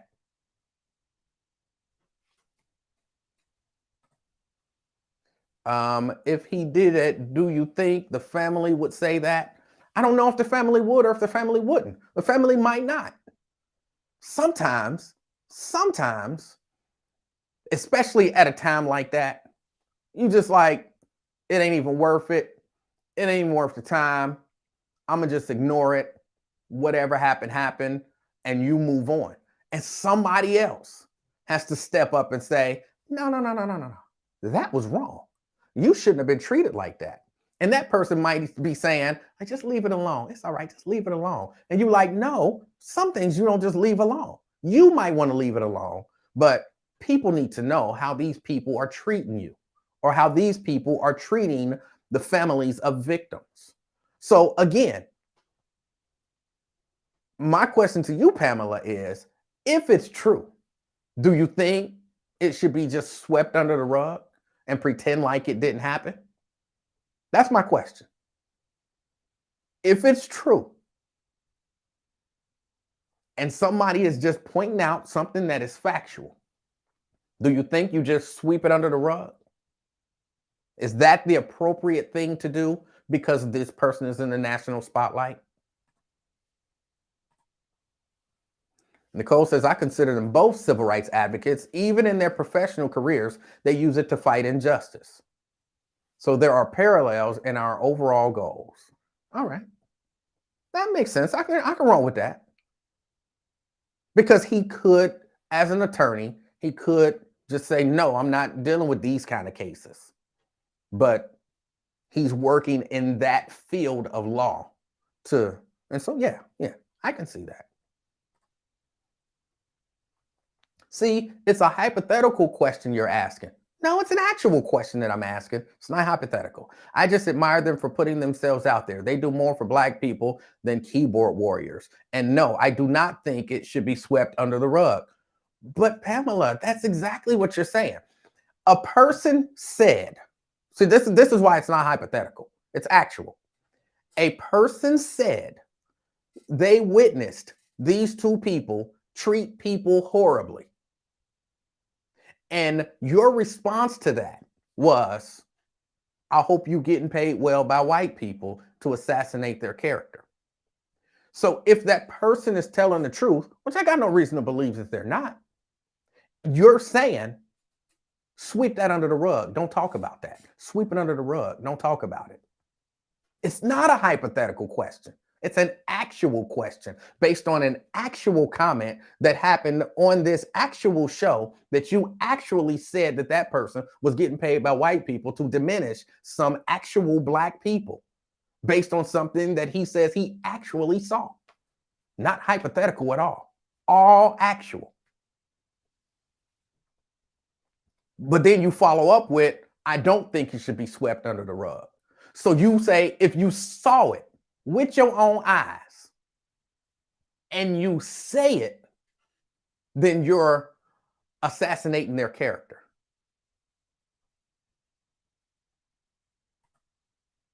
I didn't say that, E-Man. What proof do they have? I don't know what proof they have.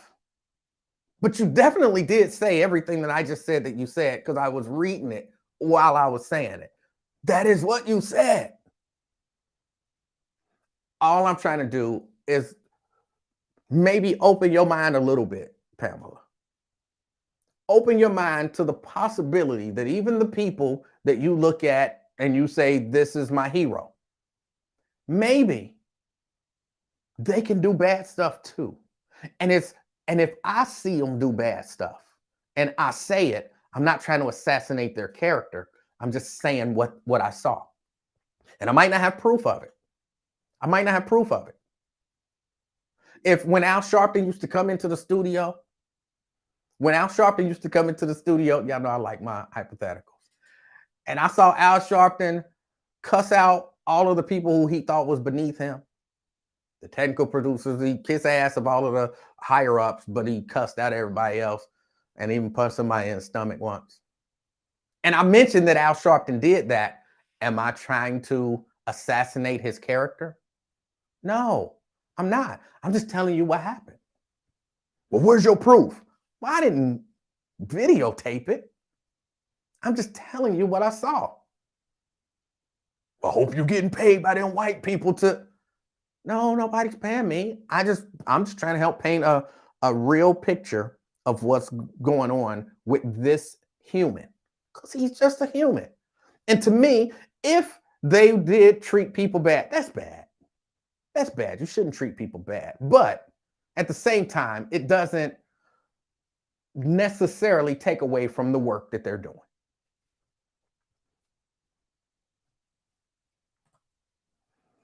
If someone is going to accuse someone of something, they should have proof. If they don't, then what's the point of saying anything? Again, you don't always have proof. If Al Sharpton walked into the studio and punched Lincoln in the face with no cameras on, Lincoln wasn't on the air, and Lincoln never mentions it, maybe Lincoln embarrassed by it. Maybe Lincoln just don't want to say anything about it because he don't want to diminish who Al Sharpton is. But I saw it. And then I say, no, Al Sharpton punched Lincoln in the face. To prove it. I don't have any proof. I'm just telling you what I saw. So I disagree with you that if someone is going to accuse someone of something, they should have proof. It should be true. But you don't always have proof. That just doesn't even make sense. You know how many things happen in the world that people don't have proof for? We talk about cameras everywhere. There's always cameras. You're always on a camera. Sometimes you're not. Sometimes you're not on camera. And sometimes you don't have proof. But Pamela, you sound like, to some degree, the mindset that I'm talking about. Look, I like Al Sharpton. I like Benjamin Crump, based on what I see publicly. I don't know either of them personally. I've spoken to Al Sharpton just hey, how you doing? Hey, how you doing? That's about it. Because I didn't really have nothing to talk to him about. Hey. Because he did his show from Cincinnati at the studios a few times, once for like a whole week. He was in Cincinnati for something. And, from time to time, he'll come to Cincinnati. And so I've seen him a number of times. And the extent of my conversations with him is, hey, how you doing? I'm doing good. How are you? I'm good. That's it. Because I'm not one of those people who, oh, let me shake your hand. Oh, I just want to say that I think you're the best. I'm not one of those people. Not one of those people. But if he did, then that just broadens the picture of who he is. But again, it doesn't diminish who he is. And it doesn't mean that somebody is getting paid by the white man. To like open up your mind to the possibility that Al Sharpton is actually human and that he does things or has done things that he might not be proud of. Brian says, I have proof, but the proof belongs to the families. It was done it was done to until such time as they need non-family members to reveal it. Sharpton wore a bug for the federal government. That fact is publicly available. That's just the tip of the iceberg on him. Brian, I hope that you are getting paid well by those white people to do all of this character. No, I'm just playing. And again, if Brian presents proof, and we all know about the FBI thing, Pamela, in your mind, that might not diminish anything that they've ever accomplished. So it doesn't mean you have to attack Brian because of Brian's belief. You don't have to attack Brian because of Brian's belief. You just say, okay, if that happened, I don't care. I don't believe that it happened, but if it did, I don't care. That don't change anything for me. And that's fine. That's fine. But Brian doesn't have to be an enemy of you or of Black people because he may know and even say something negative about your hero. Pamela says, I used to talk badly about Al Sharpton until I realized I was just saying what the white people were saying. That was after the Tawana Bradley incident. Broadly, sorry. Now I realize that I was wrong about him. Well, that's bad on you. You can't, well, you can do, whatever you do. I don't know that it's fair because you fell for the trick. And you're saying you fell for the trick. I'm not saying, even, I guess I should leave it up here because maybe you'll say you didn't actually say it. Because you decided to say bad things about somebody only because white people wanted you to. Doesn't mean you can apply that to everyone else.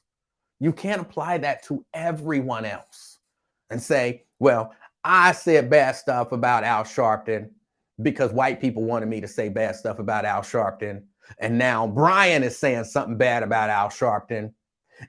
He has to only be saying it because white people want him to say it like me when I was doing that. You can't take what your motives were and assign them to someone else. That's not fair. That's not fair. So maybe now I see where you're coming from, but I don't think you're being fair. I'm glad that you own what you did, but I think we have to be able to accept that our leaders, that our heroes, that are whatever, that they're human, that they're human. And I don't care if I cheat on my wife every night and I kick my dog and I beat my kids, right? And I beat that little baby even. Beat her back black and blue. But then I go out here and I fight for the community and I give it all for the community. Believe it or not, both of those things, like Nicole said, could be true. And so if someone says he beat his wife and his kids and his grandkids, oh, you just trying to take the Black man down. No, they're trying to paint a full picture of who I am. Now, if I've won equal rights for all Black people across America, that don't undo that I beat my kids and grandkids and wife and kick my dog. And because I beat my wife and my kids and my grandkids and kick my dog, don't take away from the fact that I just won equality for all Black people in America. Both of those things can be true. So we just have to open up our minds to like hearing the whole truth. And then you use, Pamela and anyone else, you use whatever it is that you use to judge me as a human. You use all that information to make that assessment. But because somebody told you he beat his wife, he beat his kids, he beat his grandbaby, and he kicked his dog every day, don't mean that they just trying to take down the Black man. That's all I'm saying. That's all I'm saying. Just joining. Good afternoon. Good afternoon. Good afternoon.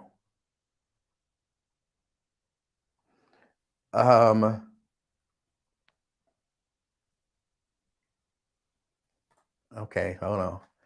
Pamela, as soon as you say something about black on black crime, E-Man would say you're being paid by white people. Well, that's not true. I've never said that. Never said that. So what you're saying is just factually inaccurate. I've never even accused you of being paid by white people. Because as foolish as you sound most of the time, I don't think white people would pay you for that kind of foolishness. Now, I might say you're being foolish, but I wouldn't necessarily say that.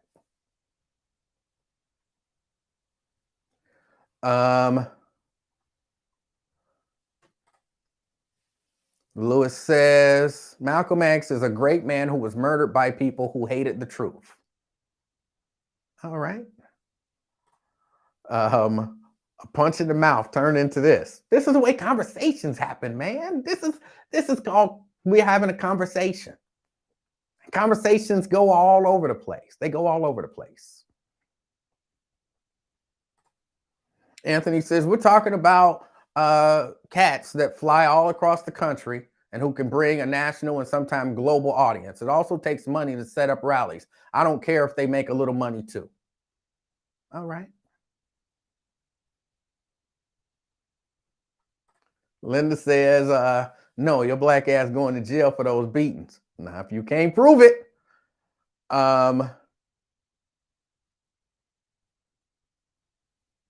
Lewis says, I'm trying to tell Emanuel that he's doing the same thing by attacking his own people for their beliefs.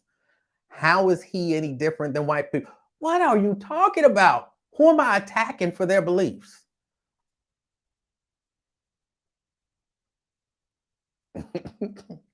Yes, in my scenario, yeah, I even beat the little baby. Black and blue, as a matter of fact. And you must be held accountable for each of those deeds, not if you can't prove it. And not to mention, if you can't prove it, you can still say it because it's true. But the point is, I just attained true equality for all Black people. True equality, not partial equality, true equality for all Black people. Whatever I did spoke to the hearts of white men and women at the highest levels in corporate America, in the government, and everywhere. Whatever I did publicly spoke to their hearts and changed their hearts. Remember, in my scenario, I attained true equality for all Black people. And do you care that I kicked that dog? If I can do that, sure, some people do. Other people are like, hey, it's true equality for all of us. It's a small price to pay for his wife, kids, and grandchild, and that poor little dog. So for some people, they'll look at it and they'll say, that's not important. For other people, they'll look at it and they'll say, I don't care what he attained for everybody else. Look at what he did to that dog. It's a damn shame what he did to that dog. Some people will say that. But nobody should necessarily say the person who brought that to light was doing the bidding of the white man. They were just telling the truth. But so many do try to take down the Black man. Our own people do it. Maybe people do, but you can't. I'm not disagreeing with you, Pamela. All I'm trying to get you and other people to understand is that every criticism is not necessarily an attempt to take you down. Every criticism is not necessarily an attempt to take you down. It's just an attempt to and some of it is because here's the truth. If you spread the news that I beat my wife and my kids and my granddaughter, that little baby, and I kicked that little dog, and it's a little cute dog, and I kicked that little dog, maybe what the attention will do is I'll be ashamed of that information getting out, So I'll stop beating them people and kicking that dog. So sometimes the reason that you bring things to light, you hope that one of the things that accomplishes is it creates a situation where more eyes are watching me on that. People looking at my wife like, is she bruised? People looking at my dog like, when he lift his foot, do the dog? People looking at that. And so now I have to correct that behavior. So every criticism is not an attempt to destroy the person. And I'm just saying, we should be okay with people telling us uncomfortable truths about even these people back here. We should be okay with those uncomfortable truths.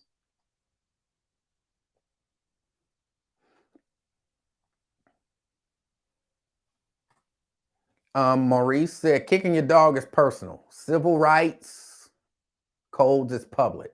If you can't prove it, you said, but the allegations are not proven about Crump. I'm not sure what you're talking about.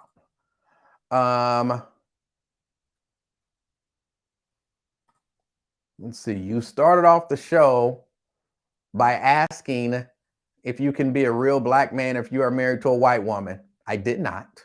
What was the point of asking the question if you thought they could be? I never asked that question. You asked that question.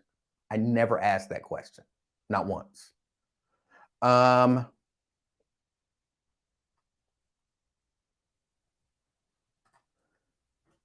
Janice says, I would thank you for attaining equality, but if found guilty of beating your wife and children, you should be demonized and prosecuted. I mean, I agree. But of course, the point that I'm making is you can appreciate everything that, in this particular case, we're talking about Al Sharpton and Ben Crump do. If you believe that they do good work, you can appreciate that. And just because someone saw another side of them and they tell what that other side is, that don't mean they're trying to tear them down. It don't mean they're getting paid by the white man to destroy them. It just means there's another side to them. I mean, if you got to come to grips with that, then come to grips with it. Come to grips with it. But accusing every black person who criticizes a black person that you like of attempting to destroy them, I don't think is necessarily the best thing. I think Lil Baby can take you. She thinks she can too.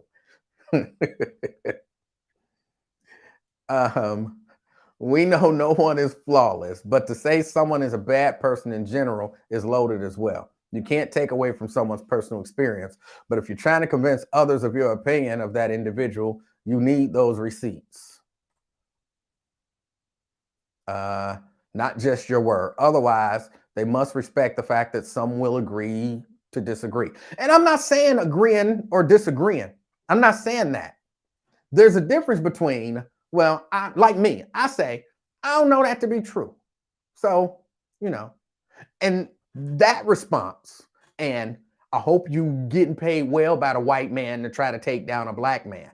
Those are two totally different responses to the same comment with the same amount of information. Look, he said what he said. I don't know it to be true. And it may or may not make a difference to me. But I think it's a leap to say, well, I hope you getting paid well by a white man to try to take down another black man, because that's what we do. That's what I'm against. Not against you disagreeing. Not against you disagreeing. I'm not against you even not liking it. But the leap to you're an agent for the white man to destroy the black man because you said something about somebody that I like that I don't know whether or not it's true. That was what happened. They did some, Al Sharpton and Benjamin Crump did some bad stuff. You an agent for the white man because I like them and you saying something about them that I don't know whether it is or is not true. Come on, that's a huge leap.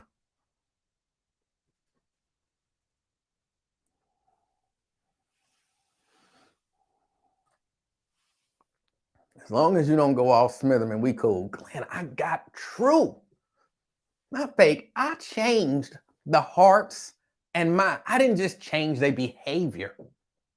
I changed the hearts and minds of white America, corporate and legal, government, in every facet. I changed the hearts and minds.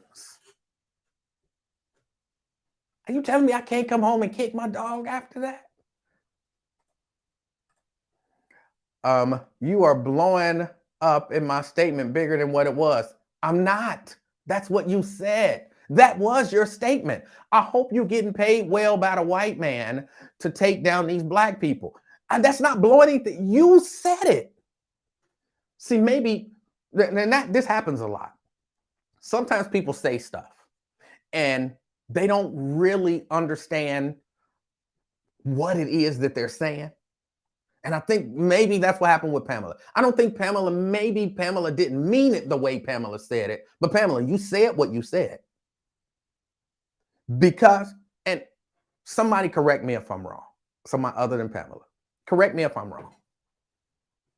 And I'm only doing this so maybe the next time you won't have this type of reaction and whoever else wanted to say it but didn't.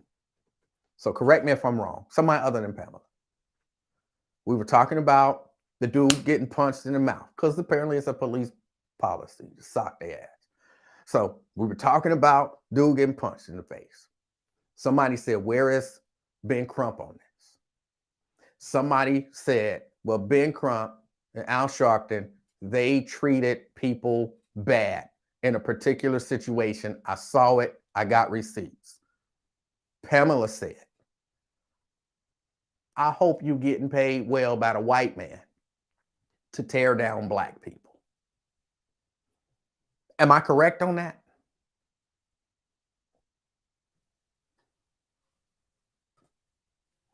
Pamela says, I said that, but I didn't say that they were people I liked. You're adding my statement to that.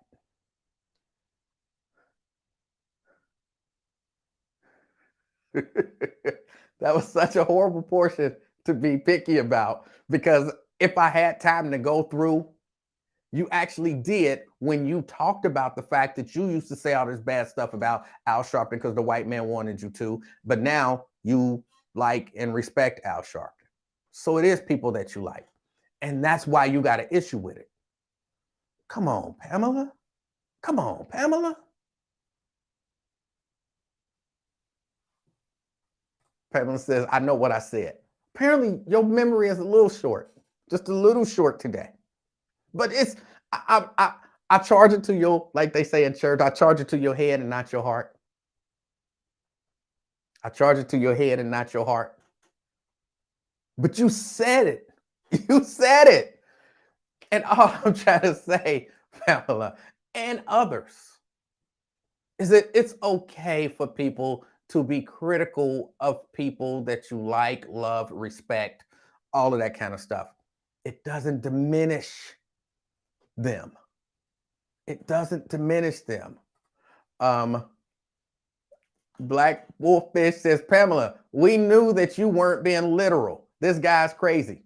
She was being literal. She was being quite literal. She was saying, I hope you're getting paid well by the white man, as if you are an agent to take down black people and therefore someone is paying you to do this. She was being 100% literal. She was. No ifs, ands, or buts. Maybe you don't know what literal means. Janice says, sidebar.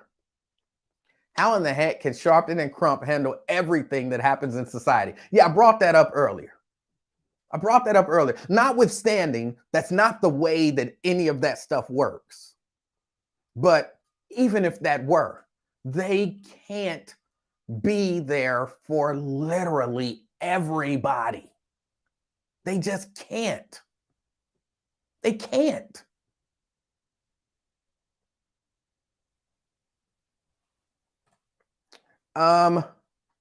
We're on the clock to doom. We're on the clock to doom. Now Pamela says, go ahead, just keep making things up. I'll be the butt of your attacks today. Okay. I gotta go. But I have to ask you, what did I make up? I have to ask. Because again, my point ain't you specifically. You're not the only one who feels that way. You're not the only one who feels that way. There are a lot of people who feel like, I like this person. This person is a positive person in my eyes. And so if you say that they did something bad, you're trying to bring them down. You're trying to attack them when it could just be telling you something that actually happened. But I do want to know, what did I make up? If you tell me I made something up and I can't go through this chat and find that you actually said it, I will apologize to you. So tell me, what did I make up? I wasn't going to say I'll send you some money. Well, I ain't got no money. But I will apologize to you. So if you can just tell me what I made up. And then once you tell me what I made up, I will apologize and then I'll go. Because I got to go anyway. But I'm giving you an opportunity to tell me what I made up. In the meantime, while I wait for Pamela to tell me what I made up, I do got to get ready to get out of here. I appreciate y'all hanging out with me. I intend on being here every day this week. And again, by the end of this month, I'm giving y'all my word, I will be able to take calls. How many days is in this month? I don't know that little rhyme. 30 days has something, and when short, February's done, all the rest have 31. I don't know all the words to that. How many days are in March? How many days are in March? 31. Thank you. By April 1st, so I guess it didn't matter. Let me see. The 31st. The 31st is on a Thursday. So on that Thursday, you will be able to call me. I give you my word. And I've never lied to you. Not once. Have you made all your calls? What calls? What calls do I have to make? I don't know. I don't know if I've made all my calls because I don't know what calls I have to make. Hold on, let me see. Somebody else says, "E-man, you just trying to justify his years of hating. I mean, constructive criticism of Obama." Let's see. Brother from another mother, I know you weren't saying it to tear down. We run in the same circle, so I'm sure I know what you're talking about. However, to dismiss their advocacy for one or two isolated incidents, I'll be typing these long things, they don't all go on the screen, can be an extreme position, but I know you mean well and stand for truth. Oh, you can't beat that. That's love. I had to put that back up there. That's love. See? Y'all see what I'm talking about? That is what I'm talking about. She might not agree with everything and she might know, but she believed that he stands for truth, and where they part ways is cool. They still got love for one another and respect what each other does. That's the stuff I'm talking about. We can do that. We can do that all the time.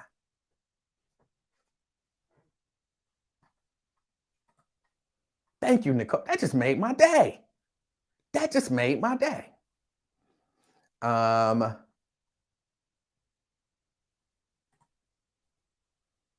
April Fool's Day, huh? No, the 31st is Thursday. That's what I'm saying. I said by the end of the month. That means on the 31st, which is Thursday. Friday is the 1st. Friday is April Fool's. Friday is April Fool's.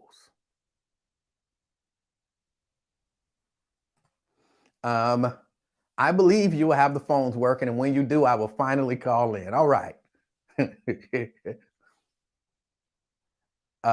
Calls to Medicare and identity theft, etc. Let's see. Moist. I don't know why he just posted the word moist. Then if no call ability, he'll say April Fools. No, y'all see the dates, y'all got again, the 31st. Y'all will be able to call on the 31st. That's by the end of the month. If y'all couldn't call on the 31st, then I will have failed. April 1st is April 1st. So I said y'all be able to call by the end of the month.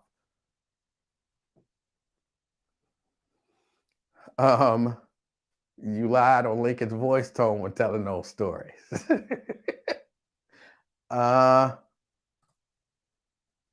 Organist and the drummer are getting tired. I thought you were bringing this to a close.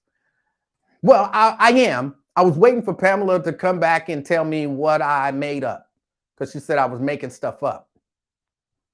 And I was waiting for her to, giving her an opportunity to come back and tell me what I made up. Because I don't like to do that. Like, if I say things that aren't true, I'm down with being corrected, and I will correct them, and I will apologize for anyone that I wronged.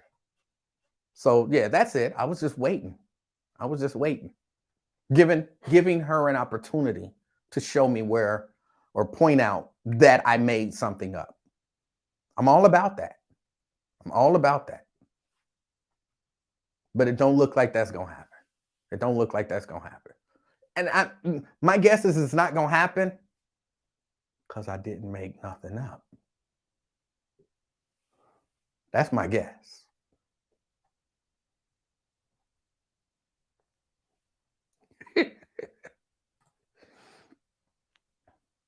Little baby stories. I ain't got no little baby stories.